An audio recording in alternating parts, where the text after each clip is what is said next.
Bonjour et bienvenue à l'épisode 1 de cette première série de balados intitulée L'Expert. Je m'appelle Coralie Guts et je suis chercheur postdoctoral à l'Université Laval. Dans ce premier épisode intitulé La menace invisible, nous allons nous intéresser aux micro-organismes indésirables du lait.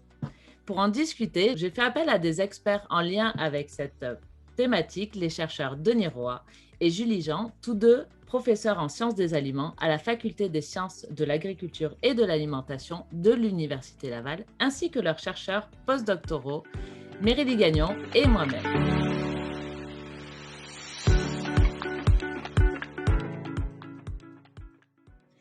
Les micro-organismes peuvent influencer la qualité du lait dès sa production. Je vais en parler tout de suite avec Denis Roy et Mérélie Gagnon. Bonjour à tous les deux. Bonjour. Je vous remercie d'avoir accepté de participer à ce premier épisode. Donc pour commencer, est-ce que vous pourriez vous présenter en quelques mots, puis aussi nous parler de vos intérêts de recherche? Bien sûr, Coralie, je suis professeur au département des sciences des aliments et doyen de la faculté des sciences de l'agriculture et de l'alimentation de l'Université Laval. Mais je suis surtout microbiologiste de formation. Donc, dès ma maîtrise, je me suis intéressé au volet appliqué de la microbiologie en débutant dans le domaine environnemental et par la suite au domaine de l'alimentation lors de mon doctorat. J'ai toujours été intéressé à connaître comment les micro-organismes interagissaient avec leur environnement, que ce soit par exemple pour la dépollution des eaux usées que pour la transformation des aliments. Donc, depuis que je suis chercheur, je me suis spécialisé en microbiologie laitière. J'ai couvert le domaine de la qualité du lait, de la fabrication fromagère et de la production d'aliments fermentés en mettant de l'emphase sur les probiotiques. Et en ce qui concerne vos intérêts de recherche?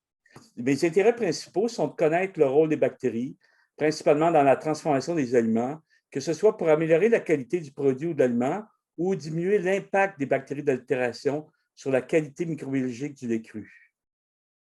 Merci Denis. Et pour toi, Mérélie? Dans le fond, moi, je suis arrivée dans l'équipe de Denis en 2011. En fait, j'avais fait un baccalauréat en biologie à l'Université du Québec à Chicoutimi. Puis c'est une formation qui était vraiment intéressante, mais très générale. Puis à la fin de mon baccalauréat, je me suis dit que j'avais envie de me spécialiser dans un domaine plus précis. Puis un des cours qui m'avait le plus intéressée, c'est microbiologie générale. Fait que j'ai été voir un peu qu'est-ce qui existait, puis je suis tombée justement sur les projets de recherche de Denis, qui travaillait aussi à l'époque avec Gisèle Lapointe. Donc, j'ai fait les démarches pour venir faire ma maîtrise. Puis au début, je ne savais pas vraiment que la microbiologie des produits laitiers, ça allait m'intéresser autant. Mais vraiment, pendant ma maîtrise, j'ai développé une passion pour le domaine. Puis, pendant mon doctorat, je me suis vraiment intéressée à comment les pratiques de gestion à la ferme, comme par exemple l'alimentation de la vache laitière ou encore la litière, influencent les bactéries retrouvées dans le lait et comment celles-ci vont par la suite avoir des répercussions sur la transformation fromagère. En fait, les micro-organismes indésirables vont être à l'origine de beaucoup de problématiques, d'où leur surnom justement de menace invisible. Mérélie, est-ce que tu peux nous en dire un peu plus sur ces micro-organismes? Comment et pourquoi ils persistent dans l'industrie laitière, et cela malgré l'application de mesures d'hygiène très strictes? Ça va me faire plaisir. Effectivement, afin de garantir un lait propre à la consommation humaine, l'industrie laitière québécoise applique des conditions d'hygiène réglementées. Il faut savoir que le lait cru est un aliment riche en nutriments, donc il est favorable au développement de certains micro-organismes. C'est d'ailleurs grâce à cette propriété qu'on est en mesure de faire croître des bactéries pour faire du yogourt ou faire du fromage, par exemple. Mais ça permet à certaines bactéries indésirables de se développer et celles-ci peuvent influencer négativement les produits qui en sont issus en modifiant le goût ou les textures des produits. Comme mentionné, il y a des protocoles de nettoyage mis en place en production laitière et en transformation fromagère, mais il y a certains micro-organismes qui résistent au nettoyage en faisant notamment appel à leur capacité à s'unir et à vivre en communauté. C'est un phénomène qu'on appelle biofilm. Oui, pour ceux qui ne sont pas très familiers avec le concept de biofilm, en fait, c'est un mode de vie sédentaire et collaboratif qui va conférer aux bactéries une barrière de protection efficace. Et c'est le principe un peu de l'union fait la force. Donc, Denis, vous qui connaissez bien les enjeux de la recherche dans le secteur laitier, est-ce que vous pouvez nous en dire un peu plus sur les efforts qui sont mis en place par les chercheurs et les producteurs laitiers afin d'améliorer les qualités des produits qui sont offerts à la consommation? En général, la qualité microbiologique du lait est prise en compte tant au niveau de la ferme qu'au niveau de l'usine ou même dans les produits laitiers disponibles pour la consommation. Cependant, la recherche était souvent faite soit au niveau de la santé de la vache ou soit sur le lait comme denrée pour la transformation au lait fermenté ou en fromage, sans qu'il y ait vraiment d'échange et de recherche en collaboration. Les procédés technologiques permettaient de contrôler la propagation des bactéries indésirables. Toutefois, les chercheurs ont perçu que le continuum de la ferme à l'usine était la principale cible à considérer. À cette fin, les chercheurs au Québec se sont réunis pour former une nouvelle entité de recherche sur le regroupement stratégique pour un lait de qualité optimale qu'on appelle A plus lait. Dorénavant, la qualité du lait est étudiée comme un tout qui comprend l'impact de la gestion à la ferme sur la qualité du lait, la gestion des agents pathogènes et l'étude du microbiote et de la composition du lait. Et comment vous en êtes venu à vous intéresser particulièrement au biofilm à la ferme? Et mon intérêt débute aussitôt avec la crise du verglas. Lors des pannes massives d'électricité, la chaîne d'approvisionnement du lait a été perturbée. Il était nécessaire de trouver des moyens pour préserver la qualité microbiologique du lait. Ainsi, nous avons fait des recherches et des traitements qui permettaient de prolonger la qualité en absence d'une réfrigération adéquate ou une rupture de la chaîne de froid. Le lait est un milieu fragile qui peut facilement se détériorer par la présence de micro-organismes indésirables, ce qui compromet sa capacité à être transformé. De plus, les pratiques à la ferme, comme l'utilisation d'inoculants pour les ensilages ou celle de litières de fumier recyclées, pourraient aussi être des sources de contamination du lait cru. Cependant, ce ne sont que des sources indirectes. Nous avons donc fait l'hypothèse que la formation de biofilms dans les équipements, que ce soit à la ferme ou à l'usine, est une source plus probable. C'est de cette manière que nous avons soumis un projet majeur sur la problématique des films dans l'environnement laitier. Justement, pour finir, Mérélie, est-ce que tu peux nous parler un peu plus des travaux sur lesquels tu travailles dans le cadre de ce projet et aussi nous parler des retombées potentielles? Oui. Ben, comme l'a dit Denis, la présence des biofilms à la ferme est peu étudiée. C'est donc un sujet qui est vraiment mondialement en émergence. Le premier but de notre projet, c'est vraiment d'effectuer, si on peut le dire ainsi, un recensement des micro-organismes qui adhèrent au système de traite malgré les étapes de nettoyage, là, notamment, comme on l'a dit, là, par la production de biofilms. Donc, ainsi, on va pouvoir savoir quels micro-organismes on doit cibler dans une optique d'améliorer les protocoles de nettoyage. Puis on va pouvoir aussi observer s'il s'agit des mêmes micro-organismes qui causent des problèmes pour le lait de consommation et les produits laitiers. Excellent. Ben, merci Mérélie, merci Denis encore une fois d'avoir accepté de participer à ce premier épisode. C'est un échange vraiment très intéressant. Merci. À la prochaine. À la prochaine. Donc, comme vous devez vous en douter, le lait qui est récolté à la ferme n'arrive pas par magie sur les tables québécoises. Il va d'abord être apporté à des usines de transformation qui vont le rendre propre à la consommation. La qualité microbiologique du lait cru va donc aussi avoir des répercussions sur le produit transformé. Je vais en parler avec ma directrice de recherche, Julie Jean, que je remercie d'avoir accepté de participer à cet épisode. Pour faciliter la discussion, je laisse le soin à Mérélie Gagnon d'animer cet échange. La parole est à toi, Mérélie. Merci Coralie de me laisser cette place pour cette discussion. Donc, bonjour Julie, bonjour Coralie. Donc, pour commencer, pourriez-vous vous présenter en quelques mots et aussi nous présenter vos intérêts de recherche? On peut débuter avec Julie. Oui, bien sûr. Bonjour Mérélie, bonjour Coralie. Tout comme Denis, mon collègue qui a présenté avant moi, je suis professeure au département de sciences des aliments à la Faculté des sciences de l'agriculture et de l'alimentation. J'ai réalisé l'ensemble de mes études universitaires à l'Université Laval en sciences technologies des aliments. Suite à l'obtention de mon doctorat, j'ai réalisé 2 stages postdoctoraux, un à l'Agence canadienne d'inspection des aliments de Saint-Hyacinthe et le second en Caroline du Nord au NC State University. Ensuite de ça, je suis rentrée comme professeure en innocuité alimentaire à l'Université Laval. Mon expertise de recherche touche l'inocuité alimentaire en général.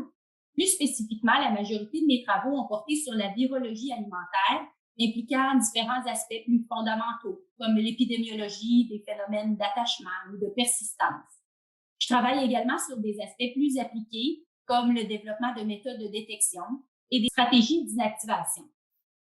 Bien que mes travaux ont été souvent centrés en virologie, au cours de ma carrière, j'ai eu l'occasion de superviser différents projets de recherche en microbiologie laitière reliés au contrôle ou à l'inactivation de bactéries indésirables ou pathogènes.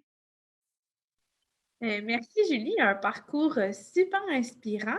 Et toi, Coralie?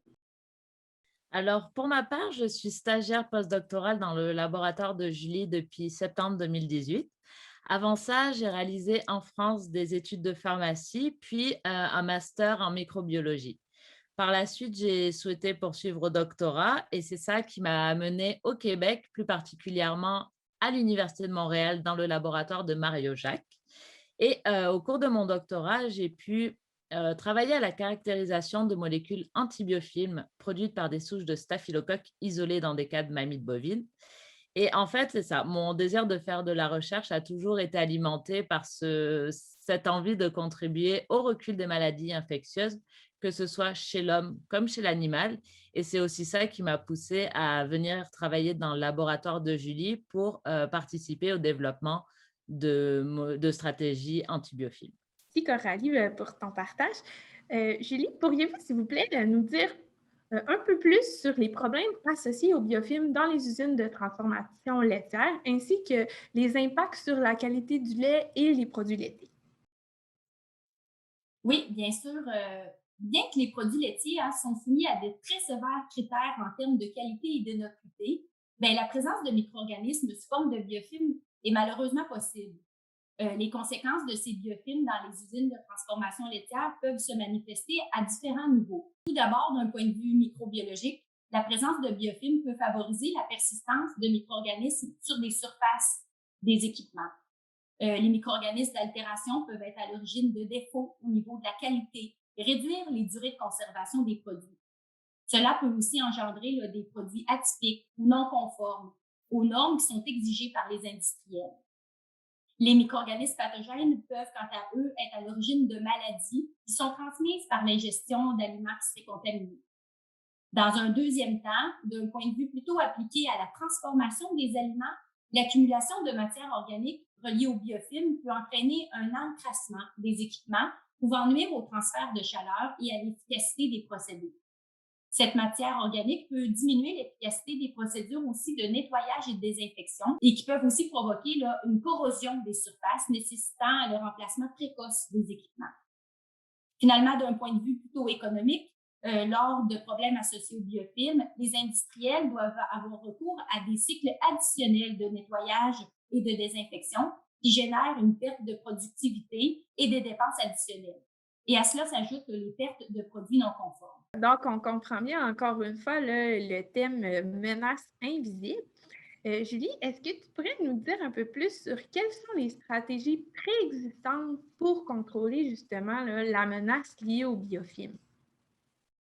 Oui, donc de façon générale, dans le domaine agroalimentaire, mais incluant le secteur laitier, les industriels auront recours à des procédures automatisées de nettoyage en place. Les procédures consistent au passage successif à de détergents basiques, acides, d'assainisseurs en circuit fermé. En cas de problème avec des biofilms, comme je l'ai mentionné précédemment, les industriels vont recourir à des cycles additionnels de nettoyage et de désinfection qui vont amener des pertes de productivité économique.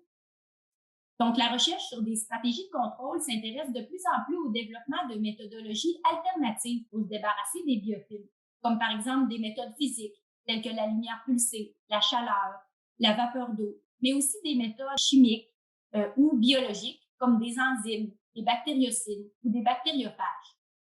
Ces méthodes vont pouvoir être appliquées seules ou en combinaison avec les méthodes chimiques préexistantes. Malheureusement, aucune stratégie n'a encore démontré une efficacité à éradiquer totalement les biofilms dans les usines de transformation laitière. Et c'est ça ce qui a motivé l'élaboration de projets sur lesquels nous travaillons actuellement, qui vont viser à approfondir les connaissances sur les biofilms présents sur des surfaces en acier inoxydable qui sont largement retrouvés dans les usines de transformation laitière. Merci, c'est super intéressant.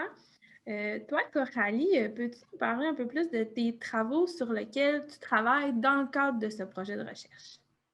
Oui, bien sûr. En fait, ce projet vise à identifier des formules de nettoyage et d'assainissement qui vont être plus efficaces pour le contrôle des biofilms dans l'industrie laitière. Et pour cela, comme l'a déjà mentionné Julie, il va falloir en savoir plus sur ces biofilms. Une partie de mon projet de stage postdoctoral vise justement à étudier la capacité de bactéries isolées dans des usines de transformation à former des biofilms, mais aussi à évaluer leur sensibilité à différents désinfectants chimiques. En parallèle à mon projet, une étudiante au doctorat, Nissa Niboucha, travaille aussi à caractériser ces biofilms, mais d'un point de vue microbiologique et physico-chimique. Toutes ces informations, on l'espère, devraient nous permettre de proposer des stratégies plus efficaces et plus adaptées à la lutte contre les biofilms et ainsi réduire les pertes économiques en lien avec ces derniers dans l'industrie laitière. Et merci Julie et Coralie pour ces informations très intéressantes et merci encore une fois Coralie de m'avoir laissé ta place pour cette discussion. Donc, je vous remercie d'avoir écouté ce premier épisode de l'Expert. Quant à moi, je vous donne rendez-vous au prochain épisode qui s'intitule Le défi, la production d'un lait de qualité en bonne quantité. Et n'oubliez surtout pas de nous suivre sur nos réseaux sociaux pour ne pas rater les prochains épisodes. Merci!